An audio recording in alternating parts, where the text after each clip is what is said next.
So the new videos I've been making, one problem I frequently run into is when I encounter something I really enjoy, but I don't feel like I can talk about it for super long, at least compared to the other videos I've been doing, or at the very least not being able to say something new about it.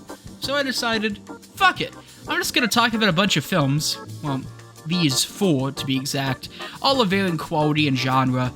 None of these really are linked together, but they're all ones that I have at least something to say about.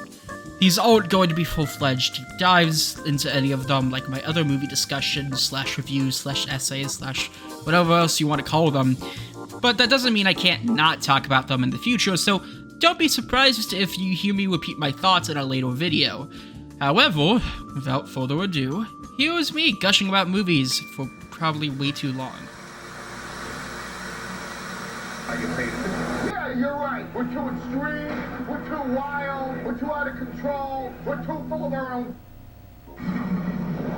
Beyond the Mat. You have fun? Yes, we had so much fun. This was actually one I was considering making a full-fledged video on, but I'm not exactly sure if it would be worth a full discussion, if anything. But I thought the basis was decent, but not really worth a full recap and review kind of thing, like the last video I did. Also, I'm not fully confident in reviewing a documentary like this. I'm a wrestling fan, and as such, I'm used to the business being a sort of toxic love affair to those involved. A very grim reality that thankfully has gotten better in more recent years, but is sadly not always the case even now. And if there's one movie that showcases both the best and worst of the business, the before and after effects of the relationship between wrestlers and the business itself, while also showing a great deal of love and respect to wrestling, it had to be the classic movie from the 90s, Beyond the Mat. The movie, released in 1999, documents the US American wrestling scene from around mid-1997 to early 1999. In a way, this movie is almost like some sort of toxic and tragic relationship, and I don't mean to say that in an insulting way to the wrestlers because, like, I fucking love wrestling, and I love all of the good and not horrible people in the business.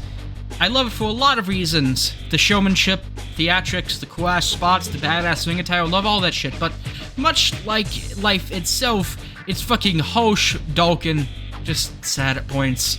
I'm thankful the industry has gotten a lot better and past the elements that were shown here, or at the very least the current generation of wrestlers seem to move on from that. But this movie really does serve as a love letter wrapped in a tragedy, and a cautionary tale of some of the worst of pro wrestling. I know, not the most exciting or fun topic to speak about, but regardless, what exactly is this movie about? Well, in the late 90s, wrestling was huge, probably the last really big boom period, assuming the current state of wrestling somehow manages to beat that. It might already has, but that's a discussion for another time. This is when wrestling was one of the forefronts of American pop culture, and during the first few years of this craze, Beyond the Mat was filmed, showing everything from independent talent trying to make it, up-and-coming wrestlers who worked for then bigger companies, and legends who still loved the business even after their time in the spotlight has ended. And of course, it shows the grim realities of all corners of the thing most people describe as fake fighting.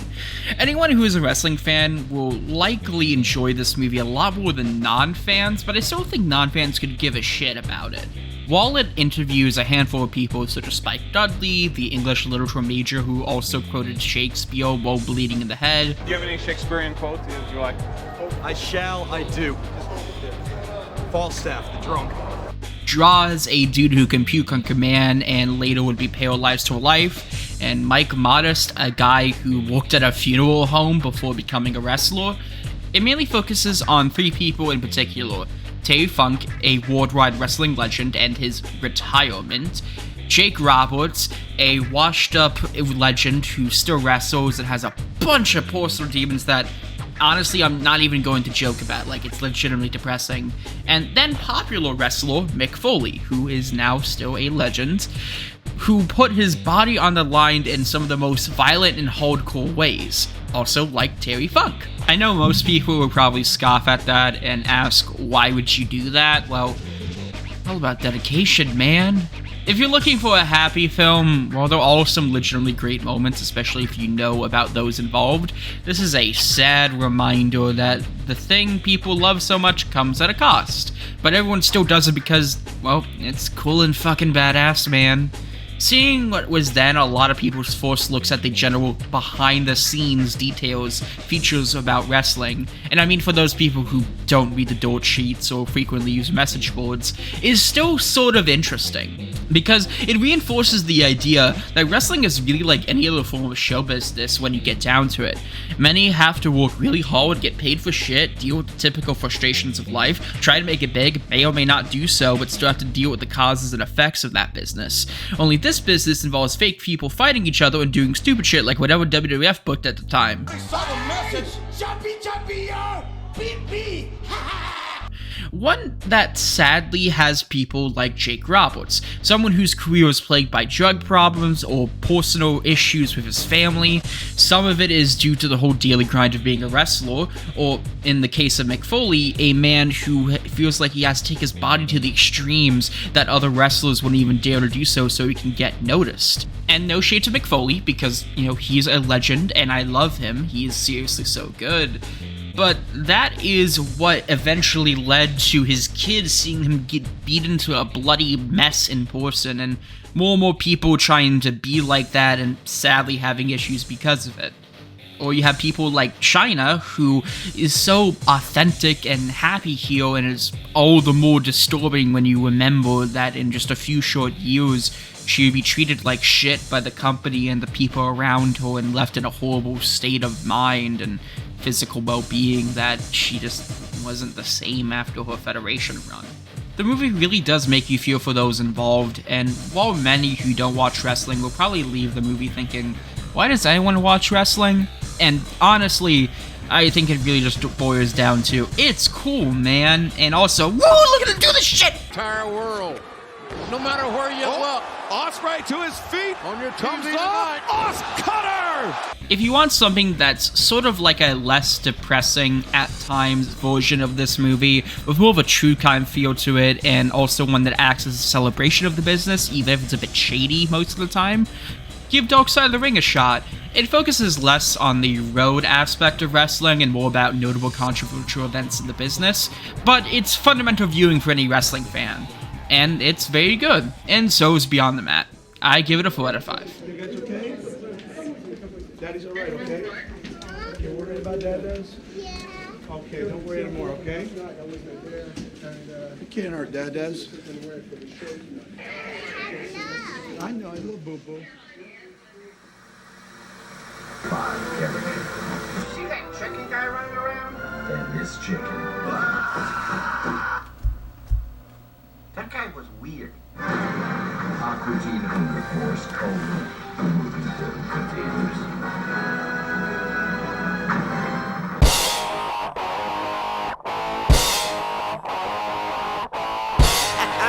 Aqua Teen. You know what must have been kind of hard? Making a movie based on an Adult Swim show.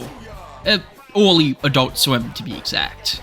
Yeah, it's been done before, but most of these adult comedies work better as TV shows rather than an hour-and-a-half long movie that you ideally paid to see for and drove out to see in a theater and not watched because you saw it on a streaming platform. Only Adult Swim sort of thrived on shows that used limited animation, over-the-top scenarios, and characters mixed in with very mundane conversations and dialogue. And to be fair, that can work for a movie. That's why I liked Clerks so much. But when you do a movie, I feel like there should be much more beyond situations that make me feel like I'm watching a podcast story put to life. As such, while I liked Aqua Teen Hunger Force : movie film for theaters, great name by the way, as a movie it's just not super great, not bad, but just feels kind of pointless all things considered. The film is about the Aqua Teen dudes and company trying to stop something known as the Insanoflex, a workout machine that's actually some sort of giant alien robot death thing that can lay eggs. We also learn more about the origins of the group, and also have a number of callbacks to other episodes. The strongest aspects of the movie is definitely the writing. If you like something like Always Sunny in Philly style comedy, you will probably like this. Everyone's either a dumbass, tired of everyone's shit, or just a guy trying to do things. The plot moves a bit slowly and doesn't really pick up until like 40 minutes in when the Insane Flex actually begins to cause havoc. Before then, they'd have to pick up the pieces that is inserted into the machine because the Aqua Teen gang don't realize that it's actually a very dangerous item. While they do that, some aliens and a robot, it's a long story involving Christmas, try to stop them because they don't know the machine is evil. Before that kicks in, though, it's just characters standing still, having admittedly funny dialogue and getting into bits that range from stupidly hilarious to something you and your roommates would argue about. Again, it's not bad, but it begs the question, why bother with a movie? This could have just been a double-length episode, kinda like what they did with Alien and make it 2 parts. Granted, I think you can argue that doesn't matter now, since you don't have to pay full price for a movie ticket or a DVD, and you could just watch it on Adult Swim's website or rent it if you feel so, for like $2. And honestly, for what it is, an extended Aqua Teen episode, it's still funny and a nice watch, but there's a reason why people really enjoyed something like The Simpsons movie, which released around the same time, and this had less than favorable reviews. I still liked it because, hey, it's Aqua Teen, who doesn't? But there's a reason why episodes have an 11-minute runtime. People don't watch it for the story, they watch it for the insane shit that goes on and Jake being an asshole. I'm gonna share with you by letting you jump right in here and take the other leg. No, thank you. Save it for the tea party. Come on. Our balls will wick together as one. Without giving any information about it because, you know, spoilers and all, I really did enjoy the gag about the complex origins of the characters, but like, I don't give a shit about that. Nor do the writers, because it seems like that was only thrown in to justify the movie aspect, despite the movie only having a passing interest in it.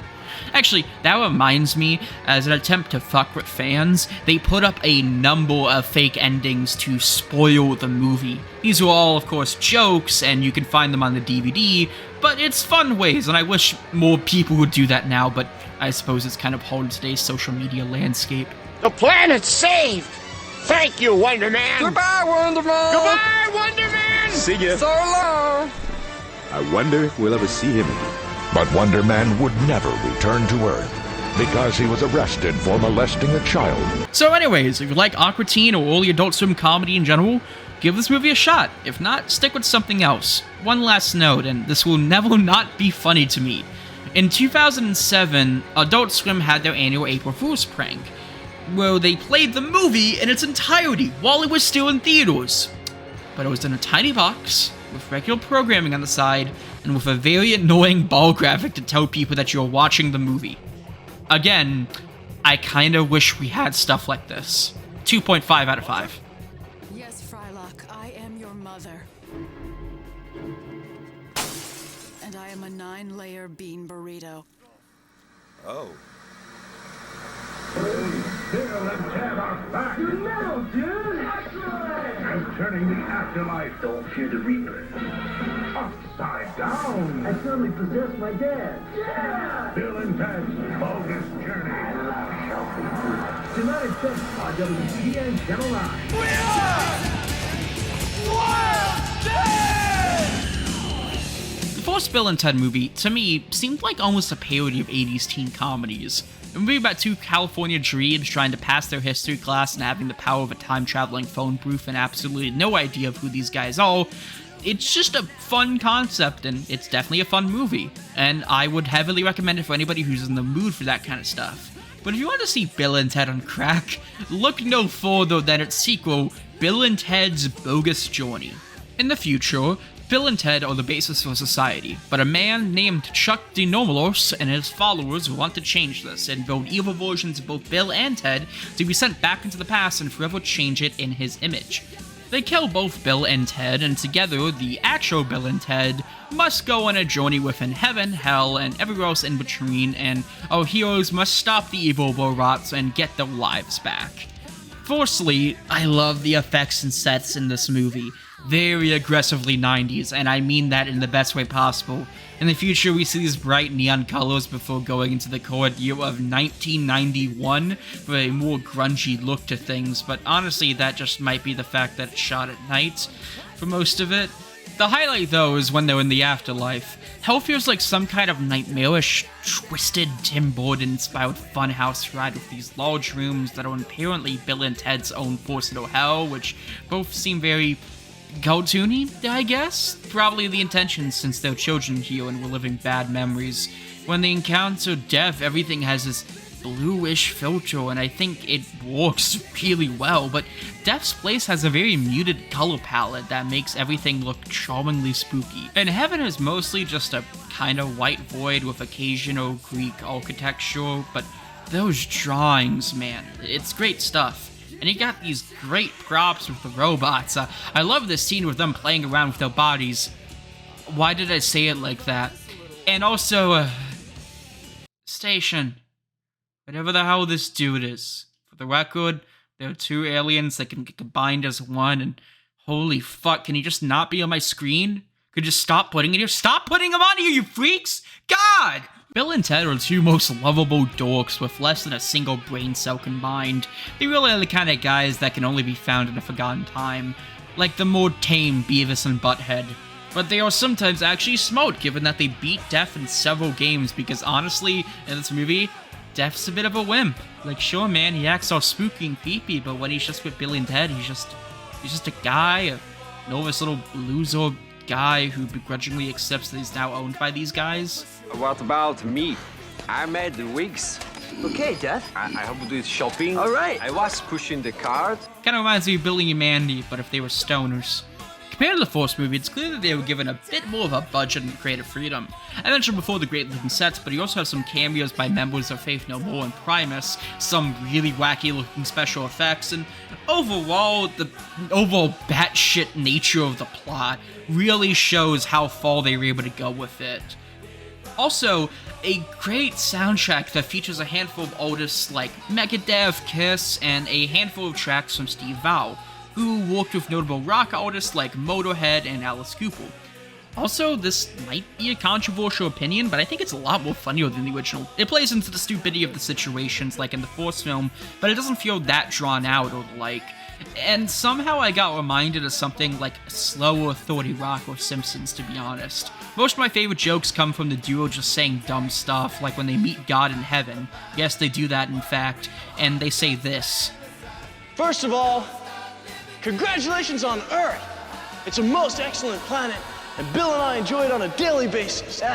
While in some ways, it's a little less excellent, get it, I did the thing, than the first movie, I personally enjoy it a bit more than the first one.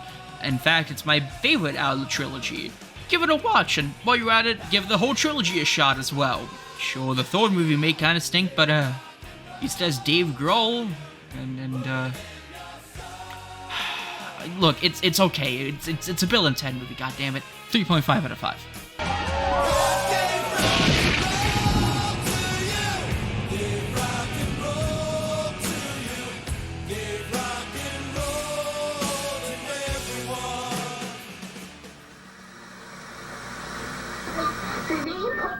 Don't be late for Alice in Wonderland. The story of a young girl, a Mad Hatter, who me? You hold me. A Cheshire Cat. Did you expect? And a queen who's not playing with a full deck. What's that? It's a Disney masterpiece of fantasy and fun. Alice in Wonderland. So, do I really need to give an explanation of what Alice in Wonderland is? Even if you never read the book or seen the billions upon billions of adaptations of it, you probably have seen it referenced or at the very least homaged in some way, or know of what the Cheshire Cat, White Rabbit, Mad Hat, or none of the other little dudes that are just in here. You definitely know of them. It's one of those things that even if you've never seen it before or read it, you know what it's about. The movie, which released all the way back in 1951, is a movie where Alice just kind of goes through stuff. Really, it's her journey to get back home after she initially wants to escape from her own world into a world full of nonsense, but after going through exactly what she wants, she realizes, oh my god, this place is kind of terrifying, and I want to go home. Really, there's not a lot to this film. It's a fun, comfort movie that you can just sit back and relax and watch, and look at all the pretty visuals and have a fun time. You don't really get a lot of insight to who these characters are and what's their deal beyond the basics, and I think that actually overall helps with a movie like this. All the characters are these eccentric, charismatic individuals who all want to help add to the madness that Alice has to experience. There are these flowers, which are kind of racist, a doorknob that's a bit of an asshole, the Red Rabbit, who's very anxious, and I love him so much, oh my god, my guys, he's awesome. The Cheshire Cat, who's a little bastard who wants to start shit, and oh my god, I love him so much, I love him! Really, the only character that's a bit of a dud is Alice herself, and it's not because she's a bad character or anything, it's just because she is, and I'm gonna put this in the nicest way possible, kind of average, which I feel like was the intention. Alice herself seems to be a bit of an audience surrogate in this case, so it makes sense for her to be the most normal in a movie full of a bunch of weirdos.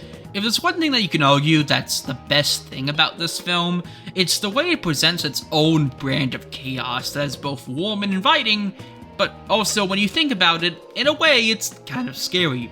Like, this is a point I always make against horror versions of Alice in Wonderland related stuff, and that's, I mean, given the context of being a little girl lost in a strange land filled with a very angry queen, a cat that makes you want to fuck with your perception of reality, and a whole bunch of other stuff, that, in a way, is already kind of spooky, so making more horror versions of that is a bit redundant if you ask me.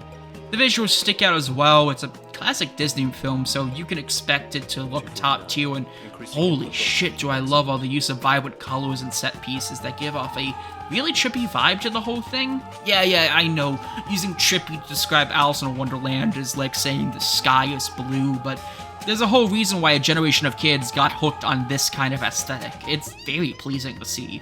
The entire structure of the movie feels like something you just can't make today, and I don't mean like in the way boomers speak about it, no, I mean in just how the plot goes down. Because really it's just Alice getting lost in Wonderland, interacting with the cast, then realizing, whoops, it's all a dream. And I feel like even if this was made in the later post-Walt Disney years before Mike Eisner took over, it wouldn't really be the same. Like, you know how most movies have a basic 3-act structure?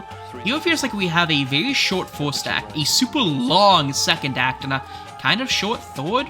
Compare this to something like, say, Cinderella, which I know is massively different in terms of what it's adapting and also the story, but stick with me. You still have the 3-act structure, but we're given equal time with all 3 acts, and maybe that's why it didn't really do too well in the box office. It had a budget of $3 million, but only made back $2.4 million. Reviewers at the time seemed to dislike it, which makes it all the more surprising that when the movie was later re-released in the mid-1970s, that it actually made $3.4 million at the box office, which I'm sure is what helped it become the merchandise powerhouse that it is today, at least when it comes to the Disney version in particular. It being a box office bomb must have really hurt the Walt Disney Company and Disney himself.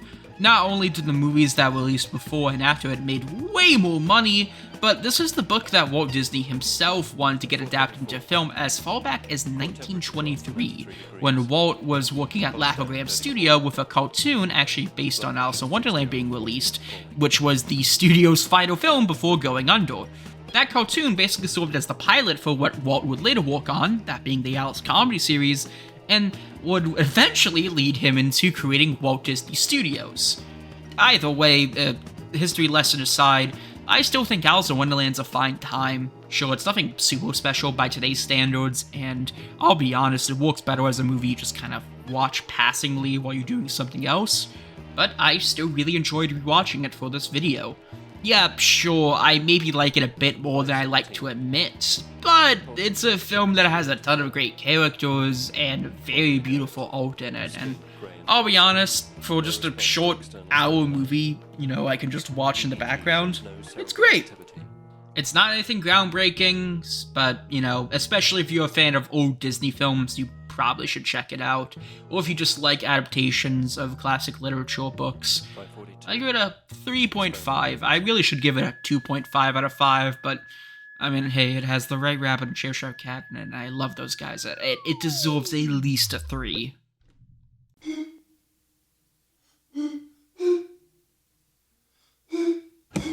Hi, welcome to the end of the video. If you're wondering why this looks weird, it's because it's my first time filming in my new apartment.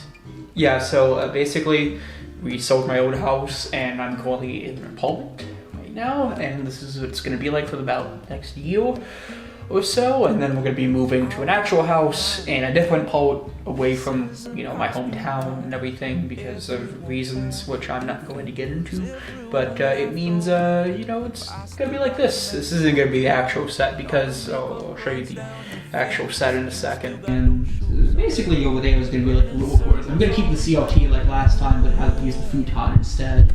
So yeah. But yeah, if you enjoyed the video, let me know. If you enjoyed it so much you want to share it around, please do. And also like and subscribe and all that other jazz.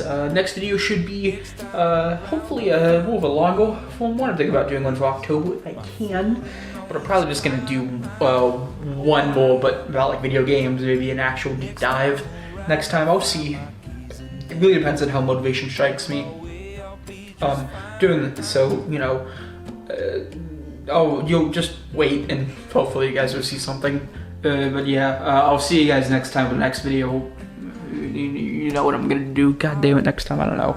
It's either Nightmare Christmas related, a video game related, or I don't know, Doctor Who related. Could do something for the 60th. I already did a Doctor Who video this year, so I got my bases covered.